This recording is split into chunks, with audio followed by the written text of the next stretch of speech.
안녕하십니까. 전세계에 계신 CBN 청취자 여러분, 하나님의 말씀으로 사랑과 행복 전하는 CBN 교과방송의 정수 인사 드립니다. 안녕하세요. 서울영화관교회의 전정민 목사입니다. 지금 우리 한국재림교회는 동중한합회를 제외한 4개의 합회가 총회가 열렸죠. 네, 맞습니다. 하나님께서 각 합회의 훌륭한 종들을 지도자로 불러주셨는데요. 지금처럼 이 불확실하고 또 미래가 불투명한 이 시대에 이 복음 사명을 그 어느 때보다도 명쾌하고 분명하게 그리고 효과적으로 전할 수 있는 주의 종들이 다 되셨으면 정말 좋겠습니다. 이 일을 네. 위해서 우리 청취자분들의 열렬하고 뜨거운 기도를 부탁드리도록 하겠습니다.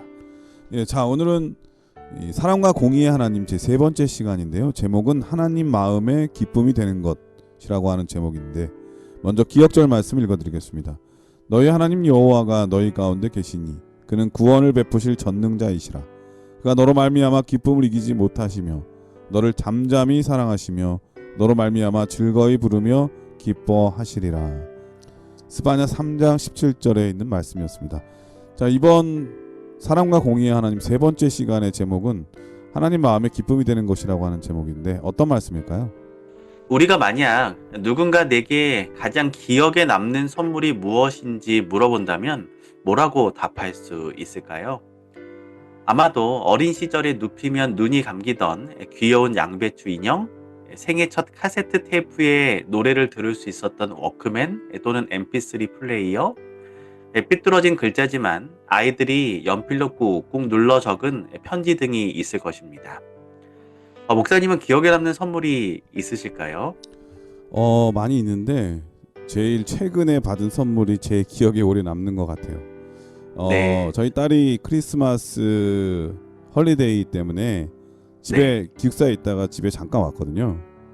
근데 네네. 학교로 돌아가는 그 새벽에 새벽 비행기를 타야 되는데 그 새벽에 비행기 공항에 데려다주고 돌아오니까 침대 위에 엄마 편지 하나, 아빠 편지 하나가 놓여져 있는 거예요.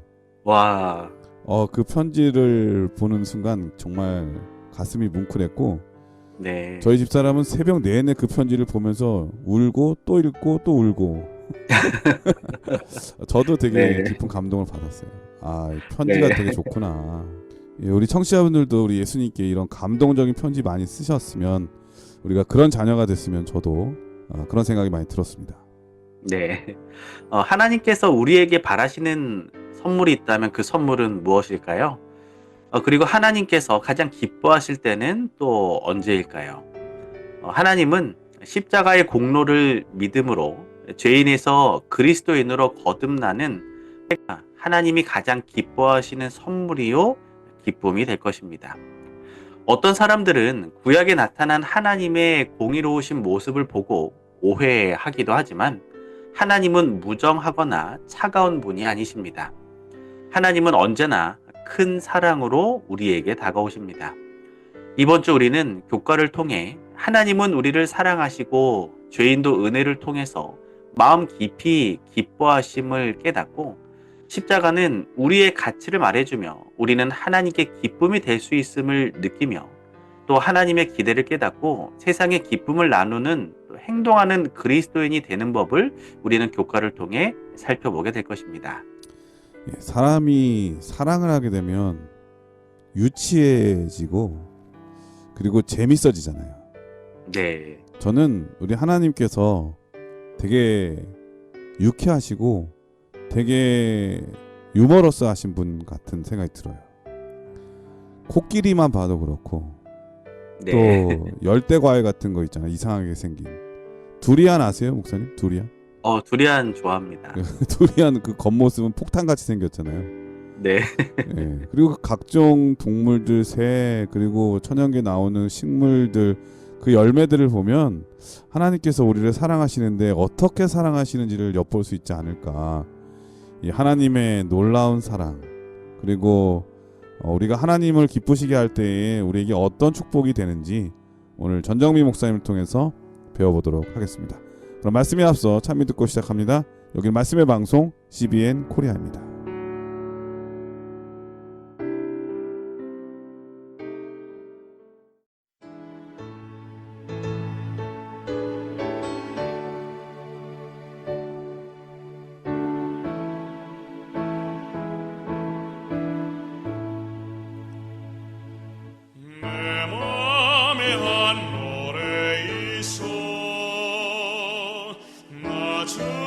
즐겁게를 부르네. 이 노래를 부를 때에 큰 평화 임하도다. 평화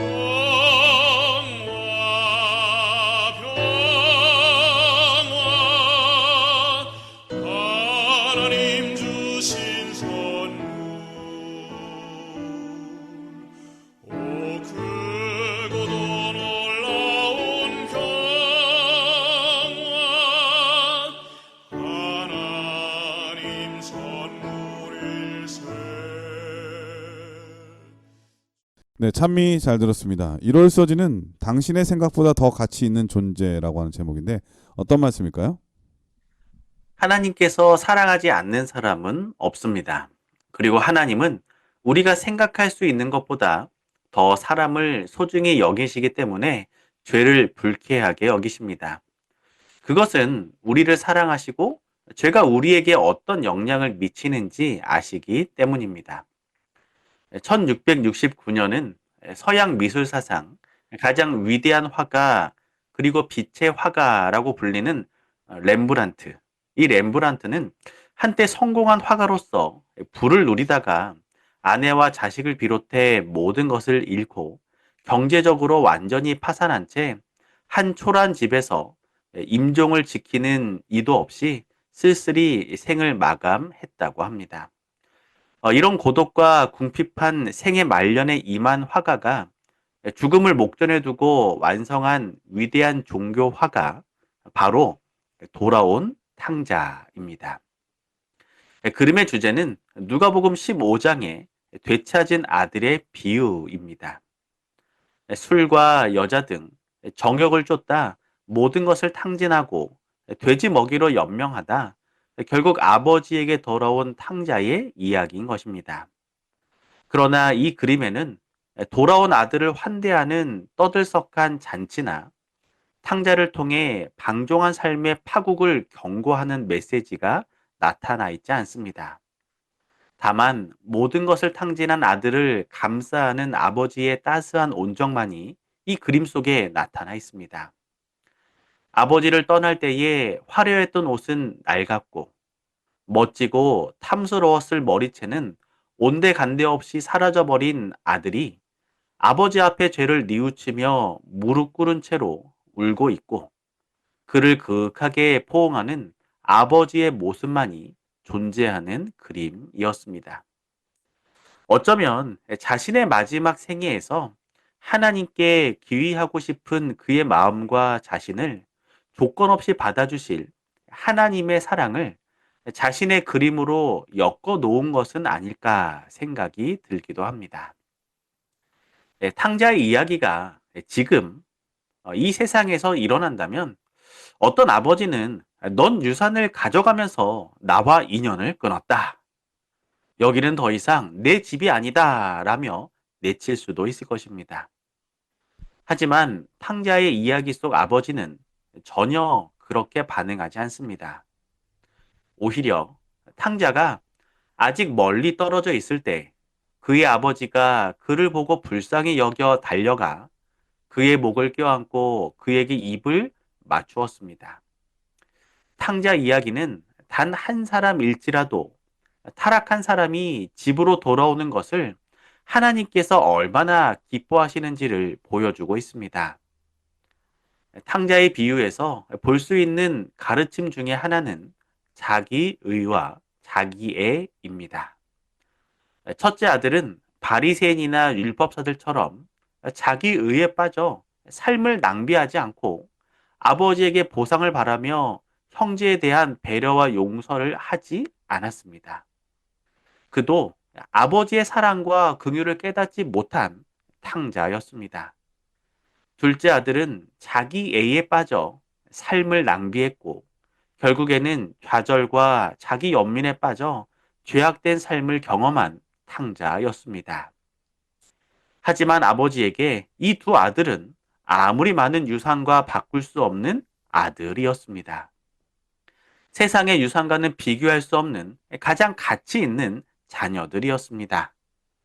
오늘 우리 성도들이 나를 가치 있게 여겨주시며 십자가에서 나의 생명을 위해 독생자 아들을 내어주신 하나님의 놀라우신 사랑과 긍휼하심을 다시 한번 깨닫게 되시길 소망합니다. 예, 이로써지는 당신의 생각보다 더 가치 있는 존재라고 하는 제목인데요. 이게 부모가 돼 보니까 자녀라고 하는 존재가 얼마나 소중한지를 느끼게 되는 것 같아요. 네. 때때로 이 부담스러운 요구를 할 때가 있잖아요, 자녀들도.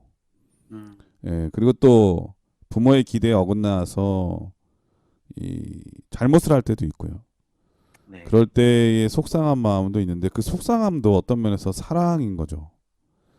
그런데 저는 이 장면을 만약에 이제 오늘날로 각색을 해볼 때에 아버지가 이렇게 방황하고 고생하는 아들을 안다면 어떻게 생각할까? 저런 못된 놈은 고생해도 돼 이런 생각보다는 야 저거 잘못돼서 나쁜 선택하면 어떡하지?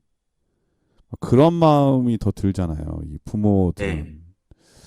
근데 이 자녀가 큰 결심을 하고 있는 그 모습 그대로 돌아왔을 때 아버지는 그것만으로도 행복해하고 또 그 아들을 여전히 사랑하고 또 눈물을 흘리고 또 심지어는 손에 가락지를 끼움으로써 아들의 신분을 그대로 유지시켜주고 야, 이게 정말 얼마나 큰 은혜인가 또 얼마나 큰 사랑인가 이런 걸 느끼게 됩니다. 네, 맞습니다. 하나님께서 사랑하시는 우리들이 가장 할 수 있는 것은 무엇인가? 그것은 가장 먼저는 있는 그대로 하나님께 돌아오는 것. 그것만으로도 하나님께서는 우리에게 엄청나게 큰 사랑을 표현하시고 또 놀라운 은혜로 채워주시지 않을까 그런 생각이 듭니다. 우리 모든 청취자분들 하나님께 있는 그대로 돌아가는 것 주저하지 않기를 간절히 바랍니다. 네. 월요일 소지는 즐거이 부르며 기뻐하심이라고 하는 제목인데 어떤 말씀일까요? 네, 스바냐 3장 17절입니다. 너희 하나님 여호와가 너희 가운데 계시니 그는 구원을 베푸실 전능자이시라. 그가 너로 말미암아 기쁨을 이기지 못하시며 너를 잠잠히 사랑하시며 너로 말미암아 즐거이 부르며 기뻐하시리라. 네, 스바냐 3장 17절의 한 구절에는 히브리어로 기쁨과 즐거움을 나타내는 거의 모든 단어가 담겨 있으며 구원받은 백성에 대한 하나님의 기쁨이 묘사되고 있습니다. 그리고 하나님 여호와가 너희의 가운데에 계신다고 말하는 것은 멀리서 아들을 보고 달려오는 탕자의 아버지처럼 하나님은 당신의 백성 가운데 임재하심을 나타내고 있습니다. 스바냐 3장 17절에 나타난 하나님의 모습은 이사야 62장 4절에 나의 기쁨이 그녀에게 있다는 헵시바로 그 땅은 결혼했다라는 의미의 뷸라로 5절에 신랑이 신부를 기뻐함 같이 내 하나님이 너를 기뻐하시리라로 나타나고 있습니다. 그리고 에베소서 5장 25절에서 28절은 남편들에게 그리스도께서 교회를 사랑하시고 그 교회를 위하여 자신을 주심같이 아내를 사랑하고 아내 사랑하기를 자기 자신과 같이 사랑하라는 권면을 통해 부부의 이타적이고 희생하는 사랑과 더불어 그리스도께서도 당신의 백성, 즉 교회를 자신처럼 사랑하시는 것을 나타내고 있습니다. 제가 사역하고 있는 교회 앞에 추모관이 있습니다. 추모관 입구 통로에 은행 ATM 기기가 있어서 종종 추모관 입구에 가곤 합니다. 그런데 추모관 안의 공기는 매우 무겁고 말하지 않아도 슬픔이 가득 찬 것이 느껴집니다. 이 세상도 아담 이후로 죄로 인해 죽은 자들이 가득한 곳이기 때문에 위에서 살펴본 즐거움, 기쁨, 환호보다는 슬픔이 가득한 곳입니다. 하지만 예수 그리스도께서 당신의 생명을 내어주심으로 사람들은 죽음에서 생명으로, 절망과 슬픔에서 기쁨으로 옮겨지게 되었습니다.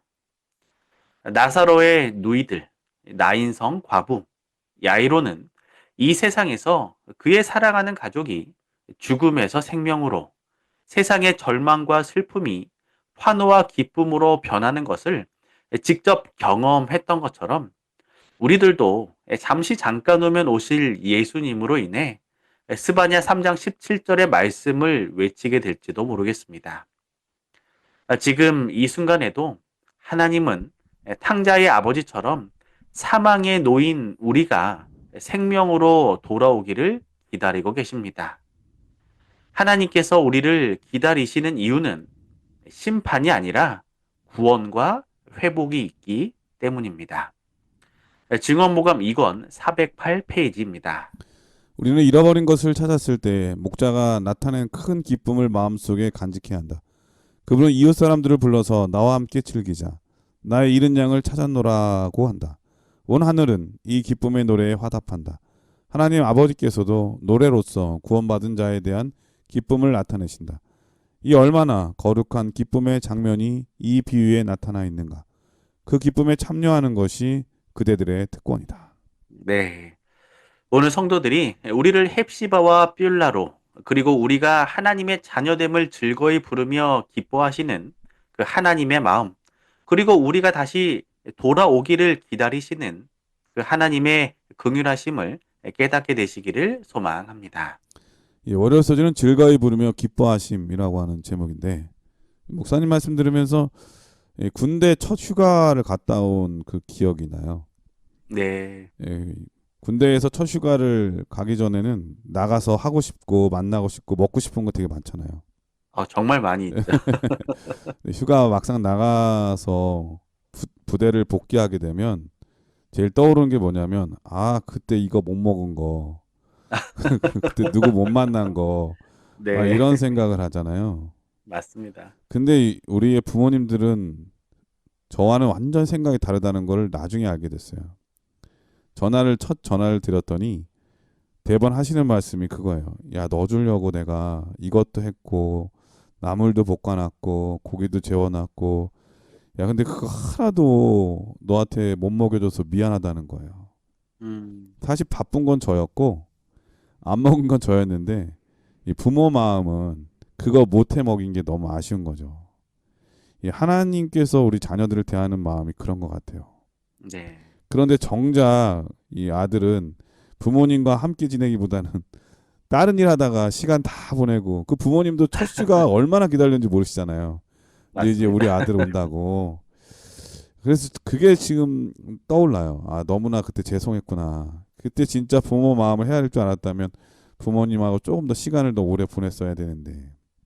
근데 살아계실 때는 괜찮은데 이 부모님을 잃은 분들 있잖아요. 그 아쉬운 마음이 얼마나 크겠습니까? 그런데 아쉬움은 우리 마음에 새겨두고 소망을 가질 수 있는 것은 예수님께서 재림하시는 그날에 우리 모두가 이러한 기쁨을 누릴 수 있다고 하는 것이죠. 다시 만난 그때는 그동안 쌓았던 모든 그리움과 아쉬움을 다 털어서 이 즐거움으로, 예수님께서 우리를 마주해 주시는 이 즐거움으로 우리의 보고 싶은 모든 사람들을 만나지 않을까, 그런 생각이 듭니다. 그래서 사랑하는 분들을 잃은 많은 우리 청취자분들 있으실 텐데 힘내시고 마음의 위로와 용기를 얻게 되기를 간절히 축원드립니다. 이 화요일 서지는 하나님이 기뻐하시는 것이라고 한 제목인데요. 어떤 말씀일까요? 네. 성경에서 여호와께서는 자기 백성을 기뻐하시는 이 구절을 찾아보면 잠언 15장 8절에서 9절에 악인의 제사는 여호와께서 미워하셔도 정직한 자의 기도는 그가 기뻐하시며, 악인의 길은 여호와께서 미워하셔도 공의를 따라가는 자는 그가 사랑하신다고 말씀하고 있습니다. 그리고 이사야 43장 4절에 내가 내 눈에 보배롭고 존귀하며 내가 너를 사랑하였다고 말씀합니다. 그리고 미가서 6장 7절에서 8절을 찾아보면 여호와께서 천천의 수작이나 만만의 강물 같은 기름을 기뻐하실까? 사람아, 주께서 선한 것이 무엇임을 내게 보이셨나니 여호와께서 내게 구하시는 것은 오직 정의를 행하며 인자를 사랑하며 겸손하게 내 하나님과 함께 행하는 것이 아니냐라고 기록합니다.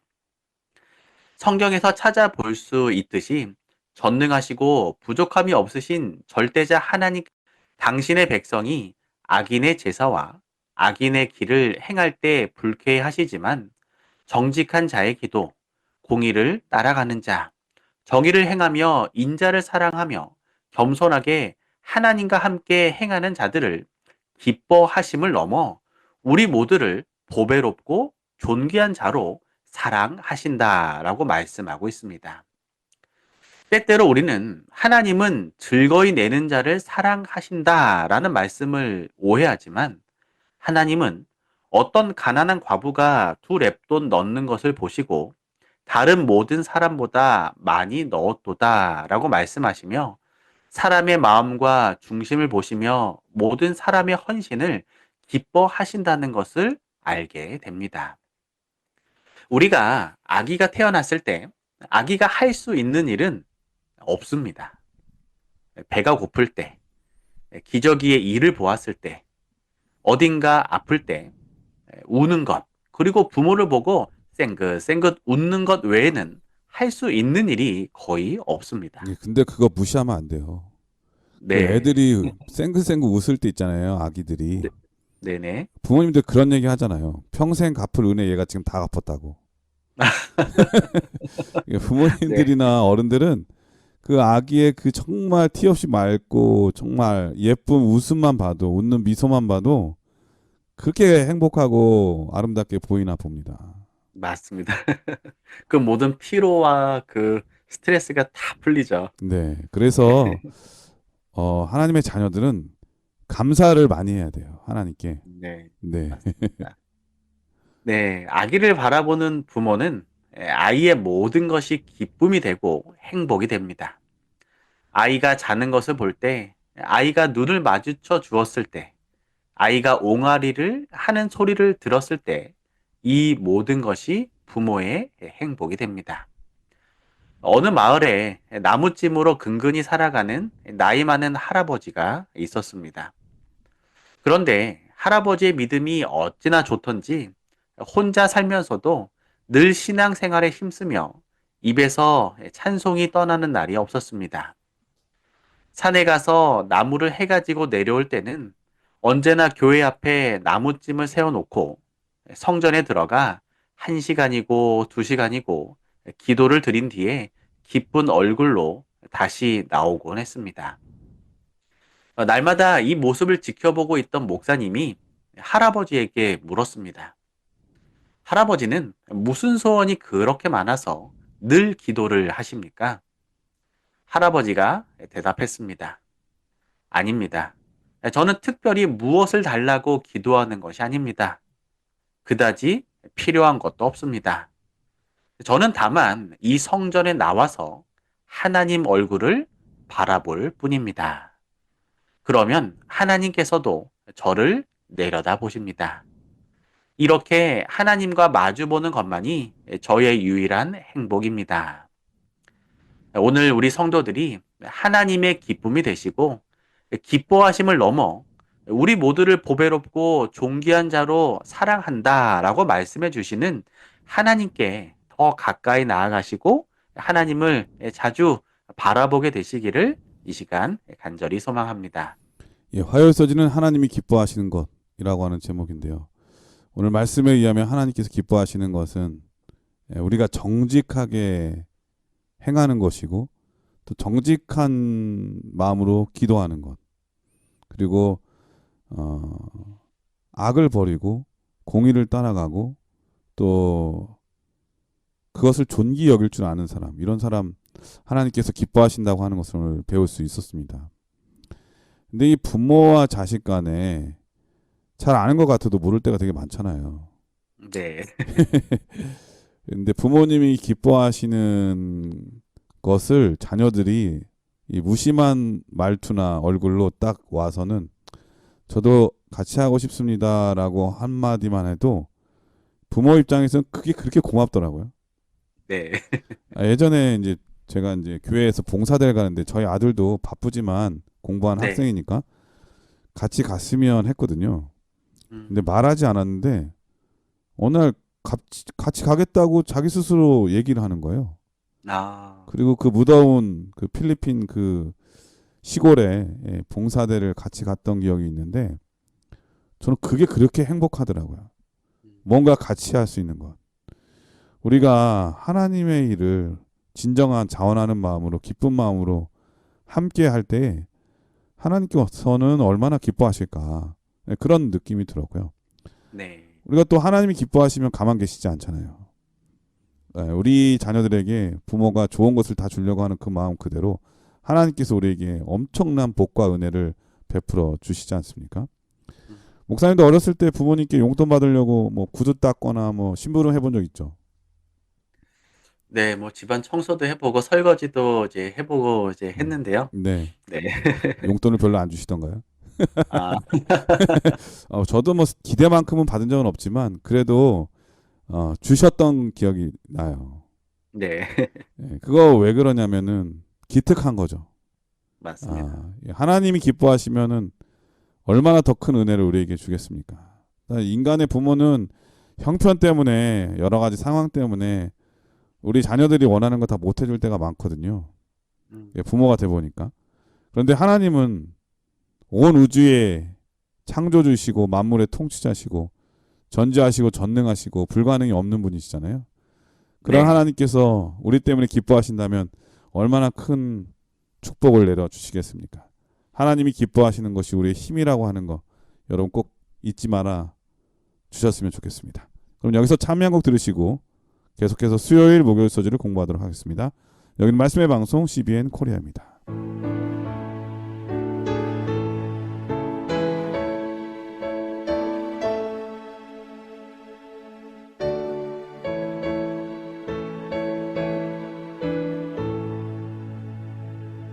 주님이 내 맘에 들어와 계시노 변하여 새 사람 되고 내가 늘 바라던 참빛을 찾으니 내 마음은 밝아졌네 주 내 맘에 와 계신 후 주 내 맘에 와 계신 후 물밀듯 내 맘에 기쁨의 물결이 늘 넘쳐서 흐르도다 네, 수요일 소지는 산돌이라고 하는 제목인데요. 어떤 말씀일까요? 로마서는 예수 안에 있는 자에게 더 이상 정죄함이 없으며 우리를 위하여 죽으심으로 사랑을 확증하셨다고 말씀합니다. 우리는 산돌이신 예수님의 십자가를 통하여 하나님과 화목하게 되었으며 그로 인해 하나님 앞에 기쁨이 될 수 있습니다. 히브리서 11장 6절은 믿음이 없이는 기쁘시게 못하나니 하나님께 나아가는 자는 반드시 그가 계신 것과 또한 그가 자기를 찾는 자들에게 상 주시는 이심을 믿어야 할지니라 라고 이야기합니다. 하나님께서 기뻐하시는 것은 성도가 하나님을 믿고 신뢰하는 것입니다. 나폴레옹이 유럽을 휩쓸 때 그의 장군 한 사람이 정예 부대를 이끌고 오스트리아의 한 국경 도시인 펠드리히를 공격하게 되었습니다. 드디어 도시의 주변 고지에는 수많은 프랑스 군대가 진을 치고 공격할 준비를 했습니다. 펠드리히시에서는 비상시의회를 소집하고 프랑스 군에게 미리 항복을 해서 피해를 방지할 것인가 아닌가를 결정하게 되었습니다. 이때 존경받는 교회의 한 목사님이 일어나서 말했습니다. 여러분, 오늘은 우리 주님이 부활하신 날이 아닙니까? 지금 우리가 우리의 힘을 의지한다면 지는 수밖에 없습니다. 그러니 우리의 예정대로 교회에 종을 치고 예배를 드립시다. 그리고 나머지 일은 하나님께 맡깁시다. 시의회에서는 이 발언에 모두 찬성했습니다. 프랑스 군대가 공격 준비를 하고 있는 것을 잘 알고 있었지만 각 교회에서는 우렁찬 종소리가 울려 퍼졌고 그 어느 때보다 큰 찬송 소리가 퍼졌습니다. 이 소리를 들은 프랑스 군대는 밤 사이에 오스트리아의 많은 지원 부대가 도착한 것이 틀림없다고 생각했습니다. 급기야 프랑스 군대는 작전을 변경하여 펠드리 공격을 취소하고 다른 지역으로 가버렸습니다. 그 도시는 군대도 없이 믿음으로 승리를 거두게 된 것이었습니다. 로마서 12장 1절입니다. 그러므로 형제들아 내가 하나님의 모든 자비하심으로 너희를 권하노니 너희 몸을 하나님이 기뻐하시는 거룩한 산 제사로 드리라. 이는 너희의 드릴 영적 예배니라. 우리 몸을 거룩한 산 제사로 드리는 것이 하나님의 기쁨이 된다고 했습니다. 우리 몸을 드리는 산 제사란 우리 자신이 제물이 되어 죽되 세상적인 모든 죄의 욕망이 죽는 것입니다. 그리고 오직 하나님을 사랑하고 하나님의 뜻을 순종하는 사람으로 살아가는 것입니다. 이것이 산 제사입니다. 이처럼 온 삶이 하나님의 뜻에 순종하며 주님을 섬기는 생활과 함께 드려지는 이 예배는 하나님의 기뻐하심을 입게 됩니다. 그리고 로마서 14장 18절은 이로써 그리스도를 섬기는 자는 하나님께 기뻐하심을 받으며 사람에게도 칭찬을 받느니라고 말하고 있는 것입니다. 오늘 우리 성도들이 그리스도의 은혜로 의롭게 된 내가 하나님 앞에 기쁨이 될 수 있다는 사실을 잊지 않게 되시기를 소망합니다. 예, 수요일 소지는 제목이 산돌입니다. 살아있는 돌, 리빙스톤. 어떤 면에서 이것은 우리가 의지할 만한 가장 큰 산성, 방패, 뭐 이런 느낌이 저는 드네요. 네. 이 어렵고 힘든 일이 닥칠 때에 누군가가 나를 향해서 저는 목사님을 믿습니다. 저는 아빠를 믿어요. 그런 얘기를 들으면 가슴이 뛸 뿐만 아니라 엄청난 책임감을 느끼게 되거든요. 목사님도 네. 그런 경험 있으시죠? 그렇죠. 아이가 이제 아빠가 먼저 앞서 가세요. 뭐 이런 표현이 있잖아요. 어두운 길을 갈 때. 음.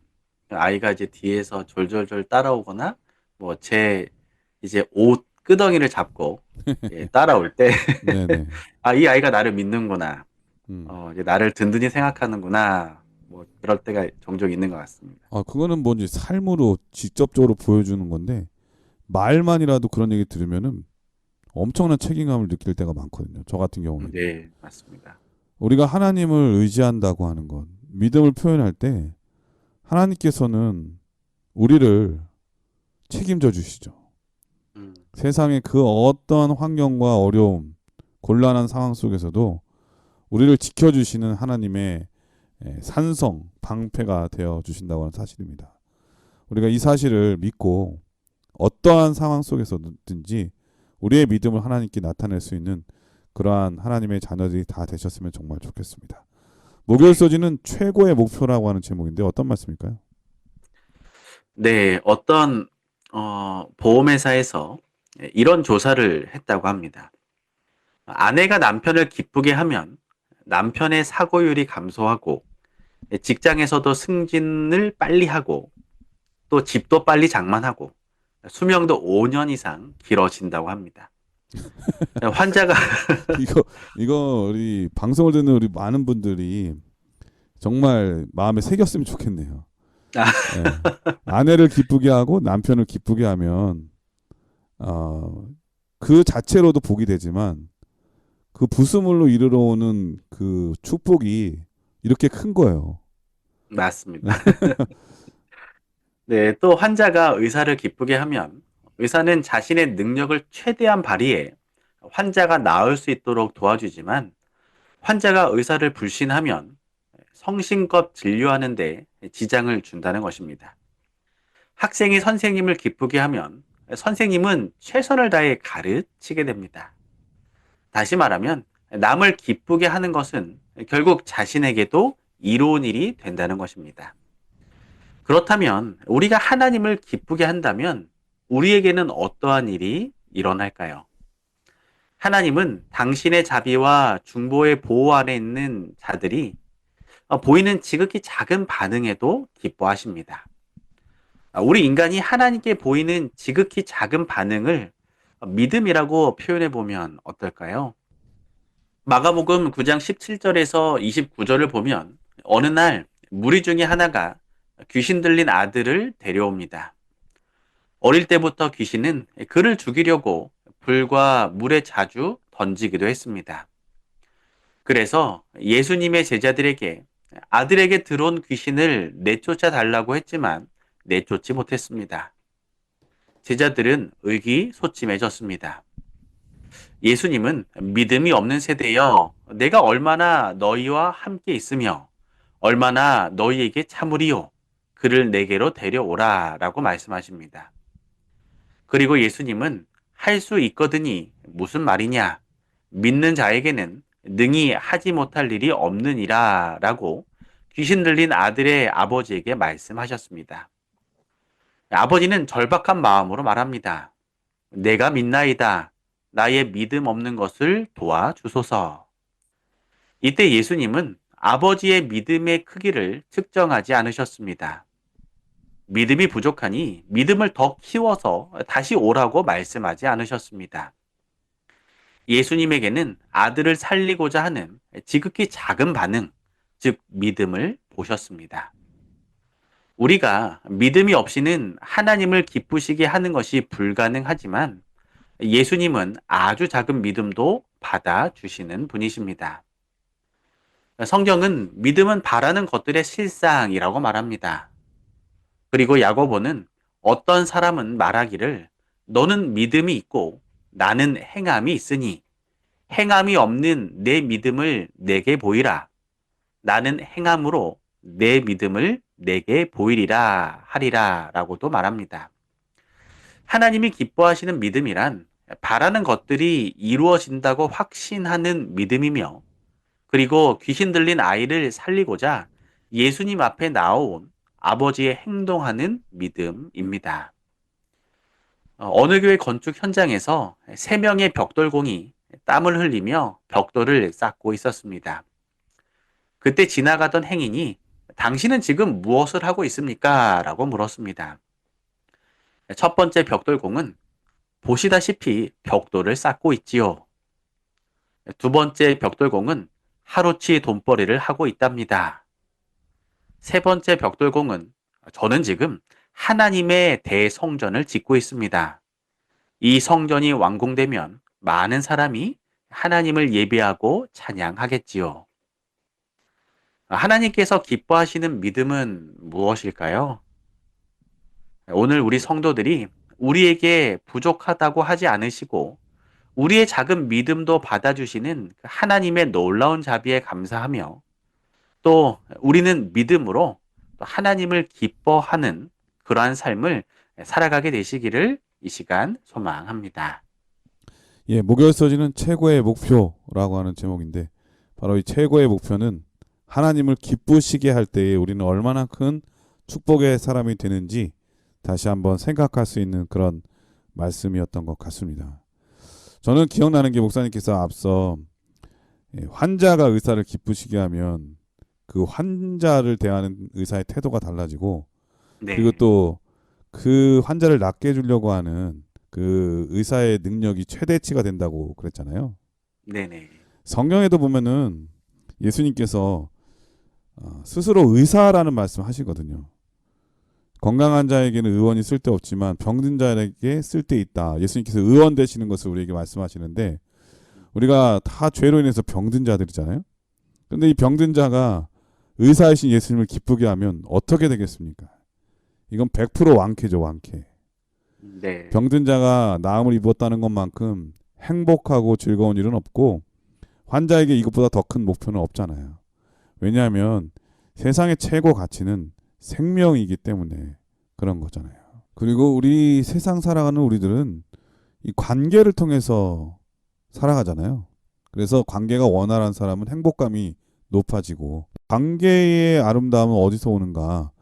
저는 마태복음 7장 그 황금률이 오늘 목사님 말씀과 똑같은 생각이 들었습니다. 다른 사람을 기쁘게 하면 내가 얼마나 큰 복이 되는지 말씀하셨는데 이 황금률이라는 게 그런 거잖아요. 무엇이든지 네. 남에게 대접을 받고자 하는 대로 너희도 남을 대접하라. 이것이 율법이요 선지자니라. 그리고 이렇게 하는 사람들은 다른 사람에게 존귀함을 받게 되고 칭찬을 받게 되죠. 우리도 이렇게 다른 사람을 기쁘게 함으로써 복음의 그 뭐랄까요 통로?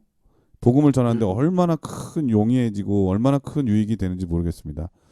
이러한 삶의 모습, 우리 모두의 모습이 되어서 하나님께서도 기뻐하시고 우리 서로도 기뻐하는 행복하고 즐거움 있는 우리의 신앙의 삶이 됐으면 정말 좋겠습니다. 목사님께서 이번 교과를 간략하게 정리해 주시고 기도하고 마치도록 하겠습니다. 오늘 우리 성도들이 나를 가치 있게 여겨주시며 십자가에서 나의 생명을 위해 독생자 아들을 내어주신 하나님의 놀라우신 사랑과 긍휼하심을 깨닫게 되시기를 소망합니다. 오늘 우리 성도들이 우리를 하나님 자녀로 즐거이 부르며 기뻐하시는 하나님의 마음을 깨닫게 되시기를 소망합니다. 오늘 우리 성도들이 하나님의 기쁨이 되시고 또 기뻐하심을 넘어 우리 모두를 보배롭고 존귀한 자로서 사랑한다고 말씀해 주시는 우리 하나님께 더 가까이 나아가게 되시기를 소망합니다. 우리 성도들이 그리스도의 은혜로 의롭게 된 내가 하나님 앞에 기쁨이 될 수 있다는 사실을 잊지 않게 되시기를 소망합니다. 우리 성도들이 우리에게 부족하다고 하지 않으시고 우리의 작은 믿음도 받아주시는 하나님의 자비에 감사하게 되시기를 소망합니다. 예, 목사님께서 기도해 주시고 교과를 마치도록 하겠습니다. 사랑의 하나님, 하나님은 우리의 기쁨과 사랑이 되어 주십니다. 참된 기쁨이 사라진 세상에 우리가 살아가고 있지만 오늘도 더 큰 사랑으로 우리를 찾아오시며 죽을 수밖에 없는 죄인들을 구원해 주시고 우리의 작은 믿음도 귀하게 여겨 주시어 우리를 다시 일으켜 세워주신 그 은혜에 감사를 드립니다. 아멘. 우리가 한 주일을 살아가면서 하나님의 기쁨이 되게 하여 주시고 아멘. 삶 속에서 작은 믿음을 실천하고 행동하는 삶을 살게 하여 주시옵소서. 아멘. 사랑의 예수님의 이름으로 기도합니다. 아멘. 네, 전세계 CCBN 청취자 여러분, 어느 명언집에 보니까 이런 글귀를 제가 보았습니다. 성실함의 잣대로 자신을 평가하고 관대함의 잣대로 남들을 평가하라. 이런 사람은 정말 사랑과 존경을 받는 그리스도인이 되는 건 너무나 당연하겠죠. 한 주일 동안 우리 청취자분들의 삶을 통해서 이러한 성실함과 이러한 관대함으로 사람들에게 칭찬과 존경함을 받는 그런 여러분들의 삶이 되기를 간절히 바라면서 저희 다음 주에 더 좋은 모습으로 찾아뵙도록 하겠습니다. 안녕히 계십시오. 안녕히 계세요.